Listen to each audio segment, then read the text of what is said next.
Halo, Assalamualaikum warahmatullahi wabarakatuh. Alhamdulillah kita berada di chapter 8. We are now in our final chapter for the semester. This chapter called Cross-Cultural Management. But we're going to focus more on the cultural aspect of the management inside an organization. So we're not going to cover a lot in this chapter. We're going to look at two parts. The first subtopic, we're going to cover the objective, introduction, and what is organizational culture is all about. And the second subtopic will focus on the cultural issue and innovation. Okay, these are the objectives that we're going to learn. What is organizational culture? How do we understand the organizational culture? What is innovation and why it is important? And then how to manage, a little bit on how to manage an organizational culture and innovation. Okay, let's go into the introduction. So what is organization? Organizations mean they have shared a common philosophy. Kita pun ada falsafah kan, UiTM pun ada falsafah dia. So we have that shared common values. So basically it's a common theme, underlying symbolic values of culture. That's why kita ada logo,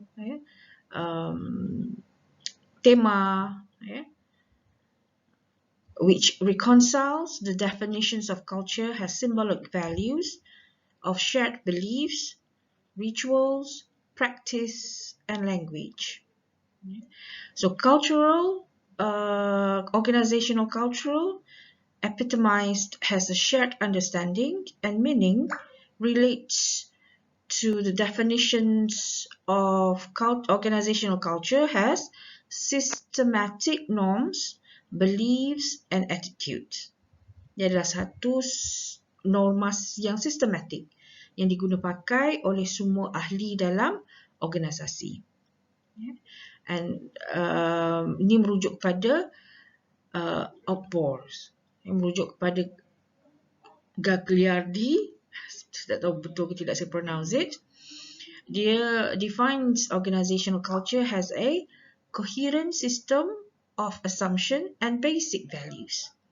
So maksudnya kita ada satu pattern yang sama, yang nilai yang sama yang kita adapt sewaktu berada bersama organisasi tersebut. Okay. So banyaklah faktor yang mempengaruhi culture tersebut. Mungkin dari segi demografiknya, budaya setempatnya, dan macam-macam faktor lagi. Ekonomiknya, sosioekonomik dia, religious dia maybe. Baiklah, so sambung. What is organizational culture? So organizational culture is the system of shared, ini pun boleh kita pakai sebagai definition shared actions, values and beliefs. Yang penting dia mesti ada physical aspect dia dengan non-physical aspect dia, spiritual as well. Beliefs that develops within an organization and guides the behavior of its members. So basically we have these three layers of organizational culture. Yang paling atas sekali tu ialah observed, shared values and common assumption. Tanggapan dan fikiran yang sama. So dalam organizational culture adaptation ni, we have two factors. We have internal adaptation and external adaptation. So we're going to look at the external adaptation first.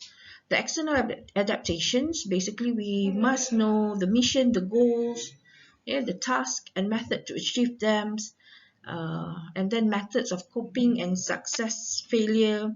That's why kalau kita tengok dalam tugasan kita kena tengok dia punya mission and vision of an organisation.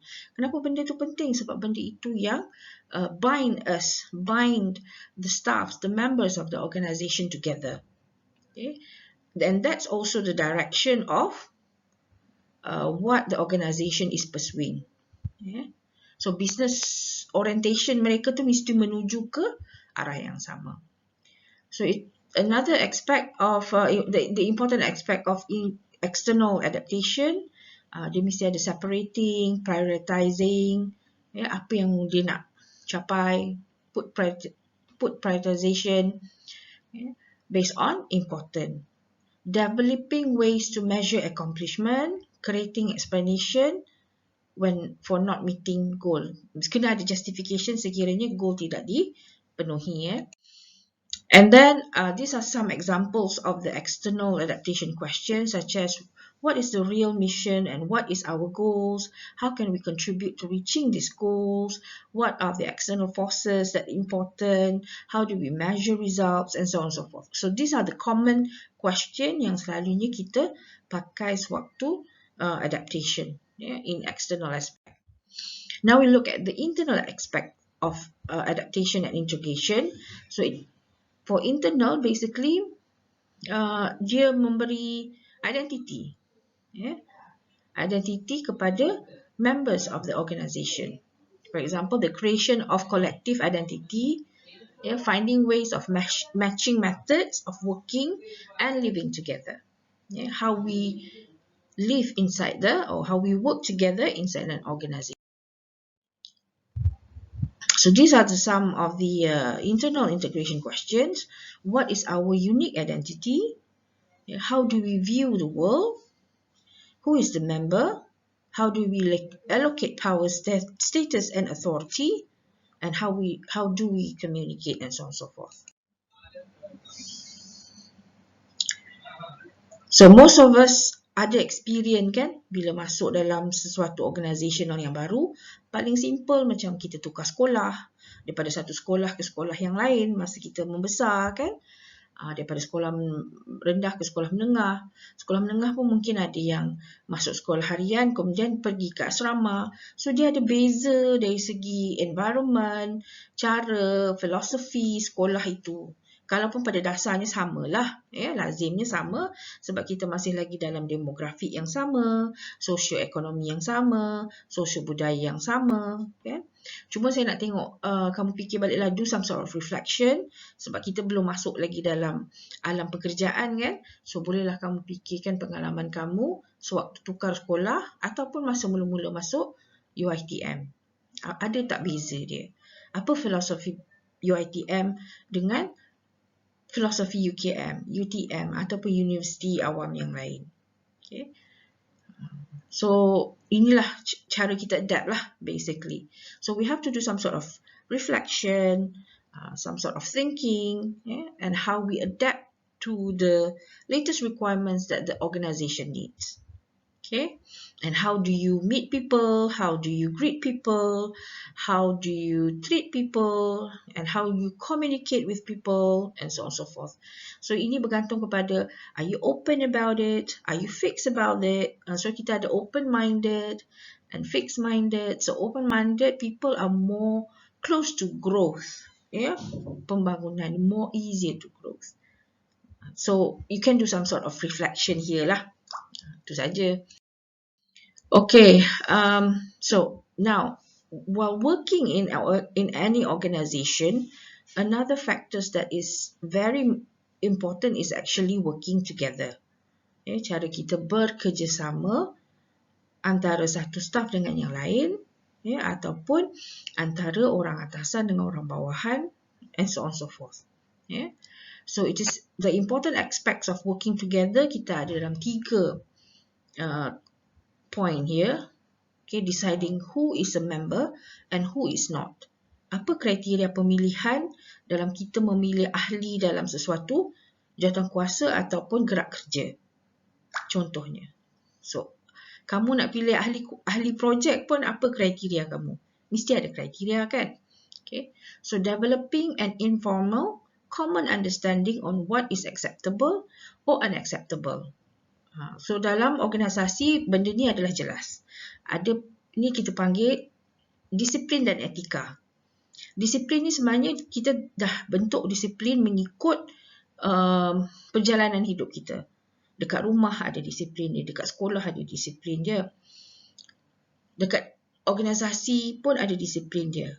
Tapi etika ni etika bila kita berada di organisasi, now we start talking about etika. Masa dekat sekolah, disiplin and moral. Ya. Tetapi waktu dalam organisasi dia ada disiplin, moral and ethics. So ini yang bind what are the common understanding of what acceptable and what is not. Itu yang kita ada berkeliling, policy, rules, regulatory, laws and so on and so forth. And then the third point is separating friends from enemy. Maksudnya we must identify dengan siapa kita akan bekerja, dengan siapa kita akan tidak bekerja bersama. Okay? Why? Because the competition, competitive rivalry masih lagi ada, especially dalam very tight and intensive competition industry among organisation. Contohnya mungkin Samsung dengan Apple, Samsung dengan Huawei. So these are the giants of mobile producers. Mungkin they need to identify who's friend and who's enemy to work with. So it's three important aspect. And then another yang kita perlu tahu ialah what is subculture, what is counterculture. Subculture is daripada culture yang besar secara keseluruhan. Now kita ada more smaller subculture. It's a group of individual with unique patterns, unique behavior, unique values, and philosophy that are not consistent with the organisation dominant values and philosophy. Subculture ni macam satu lagi sekumpulan orang dalam organisasi yang mempunyai sedikit berbeza valuesnya dengan dominant values. Then we have counterculture.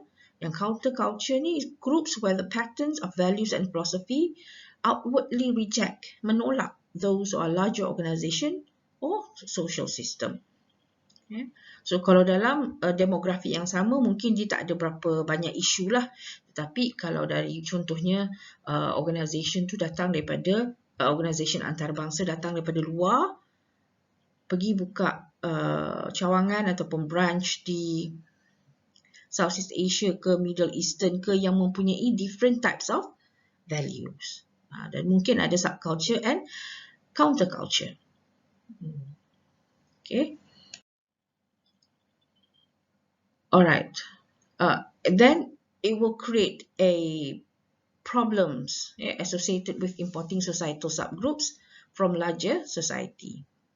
Contoh paling dekat pun kalau pergi McDonald pun ada produk burger McDonald yang ada hanya di Malaysia tapi tak ada di tempat-tempat lain. So that is subculture. But then again akan berlaku clashes of cultures here and there, arguments, pro and cons, but it happens. We're working with humans. So problem associated with important societal subgroup from larger ni maksudnya subgroups may naturally form into a counterculture. So maybe dia lebih banyak kepada demografik yang lebih besar lah. Contohnya daripada Europe versus Southeast Asian. Macam contohlah begitu. South American clashes with North American. So the firm may encounter extreme difficulty in coping with broader cultural changes. Contohnya company Amerika buka kilang di China that have totally different policy and regulatory. They may have a clashes of culture and become counterculture. Embracing natural divisions from the larger culture may lead to difficulties in international operation. Hence, it will create a larger problem internationally. Contohnya mungkin dari segi payment, human treatment, pollution, and so on and so forth. So, how do you understand? Tadi piramid ni kita dah tengok tadi kan? So, ini adalah layers of cultural analysis. Kita ada observable culture, culture yang boleh diperhatikan. shared values, nilai-nilai yang boleh dikongsi bersama, common cultural assumption, anggapan-tanggapan yang lazim yang kita buat dalam organisation. So basically culture symbols ni, of course lah kita ada logo, kita ada tema, kita ada quotes, kalau UiTM apa kita punya tagline. Kalau apples tu kita nampak apples. It's just picture saja, image saja kita dah boleh baca what types of company it is, what product they produce, and so on and so forth. And then shared values help turn routine activity into valuable and important actions. Tie the organisation to the important values of the society. Orang yang buka kedai di Jepun mungkin berbeza culture-nya. Orang yang buka kedai ramen lah, contohnya sekarang kan banyak ramen. Padahal kita Maggi je kan. So mungkin cara mereka buka kedai di Jepun dengan di Malaysia, kalaupun benda yang sama, mungkin berbeza dia punya practice dan shared values tersebut. So that's why it may produce a very distinctive source for competitive advantage. So ini basically how kita kaitkan lah. So jadinya kalau macam company Jepun kan, cara mereka berfikir, cara mereka berdisiplin, work together. Bila kita nak bekerja dalam suatu projek, especially dalam pembangunan sistem, benda-benda ni yang akan berlaku. Kalau orang Jepun tu kalau mesyuarat, dia suka sekejap-sekejap berdiri saja, exchange ideas, fokus dalam masa setengah jam ataupun 20 minit sebab berdiri kan. Europe pun suka buat style macam ni. Berbandingan kita orang Malaysia, meeting mesti duduk dalam aircon berjam-jam. But at the end of the day, we don't have solution. We don't have progress. So these are the things that involve bila nak kaitkan dengan yang kita belajar untuk course ni lah. So ini adalah shared values, items yang berkaitan dengan shared values, contohnya reinforce corporate identity, enhance collective commitment, provide a stable social system, reduce bureaucratic control. These are organizational myth. Myth ni basically gossip, cerita-cerita lama. It's unproven. It's unproven. It's not documented. Tak masuk dalam database pun. Tak membantu dari segi result dan output pun. Unproven and often stated beliefs that are accepted uncritically. This example enable management to redefine impossible problems. Dan kadang-kadang some people have styles, leadership style, management style. They adapt and apply inside the organization. Okay, and then it's also to facilitate creativity. And then allow managers to govern. Soalnya style lah. Kalau tak ada betul-betul research, qualitative research yang study cara kita buat kerja, then it could probably just a myth. Just a myth. Alright. So what are the characteristics of strong culture? Kadang-kadang kita fikir, kita selalu buat comparison strong working culture and weak working culture. Kalau macam South Korea, Japan, they have a very strong working culture. Okay, Malaysian, they said pretty laid back. Probably they also ada ada yang benar di situ. So what are the aspect of strong cultures ni? Bila kita ada belief that ritual and ceremony are important to members to build a common identity, then it's a strong culture. A well-understood sense of the informal rules like habits, small practices yang kita buat constantly bila masuk kerja. Saya tengok dekat ada satu dokumentari ni, South Korea sebelum office hour bermula ya, the first 10 minit dia orang buat regangan, exercise, simple exercise dekat meja, dekat kawasan mereka bekerja. Yeah, and then sebelum exercise tu dia orang menyanyikan lagu kebangsaan ke every day. Yeah. So it dah become habit. It's become habits and dia kena buat hari-hari. Contoh sajalah But we don't have that. Tapi kita sebagai orang Islam ni mungkin boleh mulakan hari kita dengan pekerjaan kita dengan doa dan ayat-ayat suci Al-Quran supaya kita boleh buat kerja dengan baik sepanjang hari. Okay. So basically it's a belief that employees and managers kena buat dan penting dalam mereka bekerja dan berkongsi idea. So cultural issue, kita masuk ke dalam next topics. Culture issues. Managers and leaders must have good leadership practices. Memang good leadership style, good managerial style. Tapi it's not easy because sometimes we are not trained to do that. But then of course hari-hari kena belajar lah. To be sure to introduce, develop, reward and cement ethical practices and positive way of working with diversity to the organizational culture. Sebab dalam organisasi ni, melainkan kita bekerja dengan mesin, bila kita bekerja dengan mesin, benda ni mungkin tak jadi isu. Sebab kita kena ingat isu dalam organisasi is weaknesses. Sebab kita bekerja dengan human. Human ni datang daripada macam-macam background. Macam-macam pembesaran dia membesar dengan different values maybe. Okay, nak find titik pertemuan supaya semua orang setuju, semua orang apply, semua orang amal tu is not easy. Okay, you always kena sentiasa awarekan mereka, educate mereka, train mereka to follow you punya standards. It's a continuous effort. It's not easy. Okay, but then again, a good leaders will produce good environment. Bad leadership definitely produced bad environment. Termasuklah dalam communication, presenting output, managing people, giving benefits to the lower rank staff and so on and so forth. Okay, banyaklah isu tapi saya tak naklah banyak sangat bercakap pasal. Now kita masuk bahagian innovation.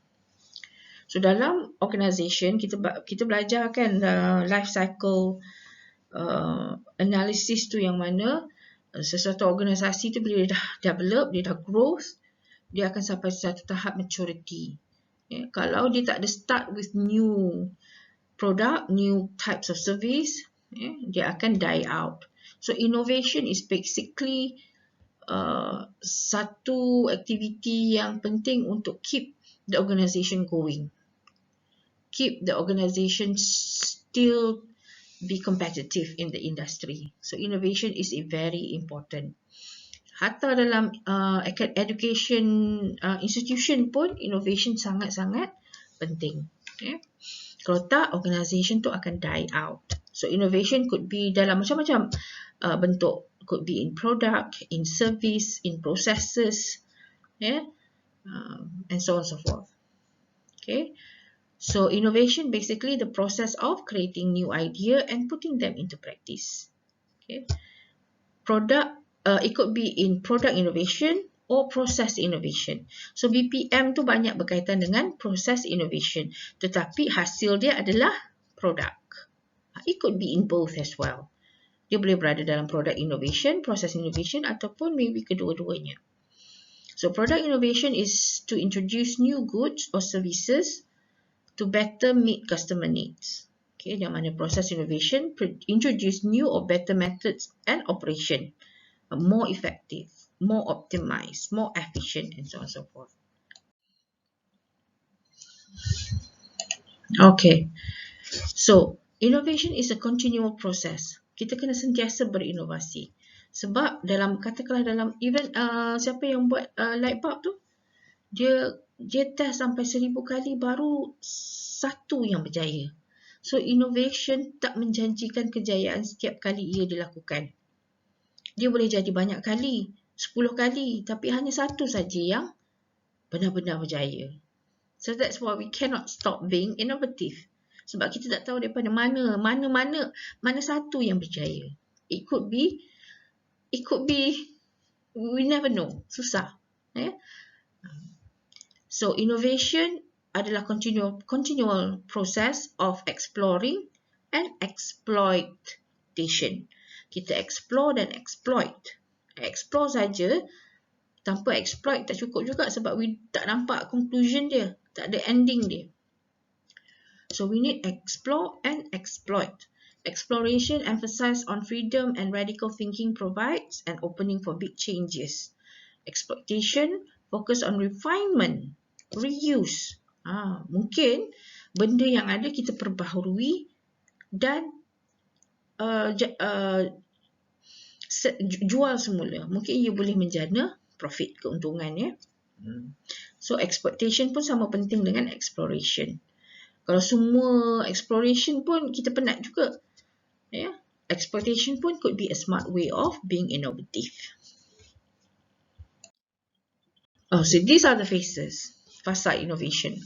Ini kena ingat sikit lah ya. Fasa-fasa ni. Basically there are 4 phases. 4 phases. Number 1, idea creation. Number 2, experiment. Number 3, testing. And number 4, final application. So idea creation is where the discovery phase happens. Kita freedomly or brainstorming, cari new ideas that we want to work with. Experiment, share the ideas mana satu daripada yang banyak tu kita nak apply 3 daripada 10 yang ada. So kita experiment 3 ni dulu. And then kita test, boleh pakai ke tidak, doable ke tidak, success ke tidak. And then the final application, we try to produce it. Okay. That's why kadang-kadang ada produk, ada menu, ada items yang laku, ada yang tak laku. So we try to be innovative. Yang mana yang tak berapa laku tu kita exploitkan dia. Bukan explore saja, but exploit it semula. So that can be refined and go back into market dan membawa lebih banyak keuntungan. Alright, so how to manage organizational culture and innovation basically. Dia ada satu, what we call it, management philosophy. Management philosophy is a link key goal-oriented strategy issue with key collaboration issues to determine a series of general way by which the firm will manage its affair. Ini management philosophy. Apa filosofi management yang mereka gunakan untuk menghubungkan antara goal related strategy issue dengan collaboration issue. Okay.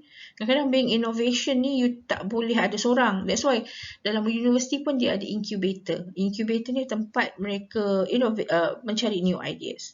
Tapi kadang-kadang dia mesti ada jalinan kerjasama dengan orang luar. Sebab being innovation ni, innovation perlukan cost, perlukan kepakaran. Kadang-kadang kepakaran tu kita tak ada dan kita kena cari orang luar untuk bantu kita memberi knowledge, memberi training. Bekerjasama, memberi kita grant ataupun duit ataupun dana untuk kita mula kembangkan innovation kita. That's why ada kementerian-kementerian yang fokus on innovation dalam bentuk produk makanan, dalam bentuk hasil jualan, hasil tanaman, macam-macam jenis. Okay? Macam-macam sektor of industry. Okay? So, ini yang saya boleh kaitkan dengan management philosophy lah. Okay. So, innovation not always to be in incubator, tetapi boleh juga collaborate dengan badan agensi lain atau NGO atau kementerian ataupun organisasi luar that have the expertise. Okay, a well-developed management philosophy antaranya ialah establish general understood boundaries for all members of the firm, provide a consistent way of approaching new and novel situation, and helps hold individual together by assuring them a known possible success. Okay, so okay.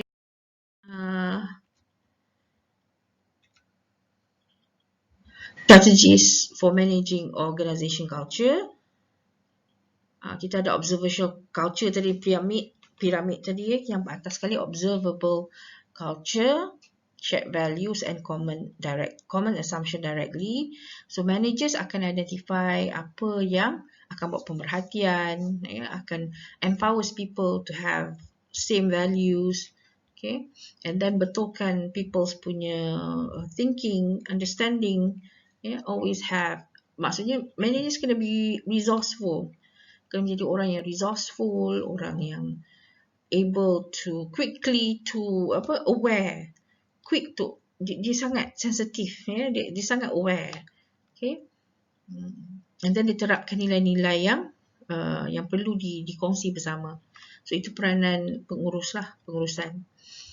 Okay, antara strategi yang kita guna pakai juga ialah boleh through reward system, sama ada dalam bentuk steady state ataupun kita ada hierarchical tu contohnya naik pangkat, ataupun clan culture. Kalau dalam American style dia suka clan culture, kalau dalam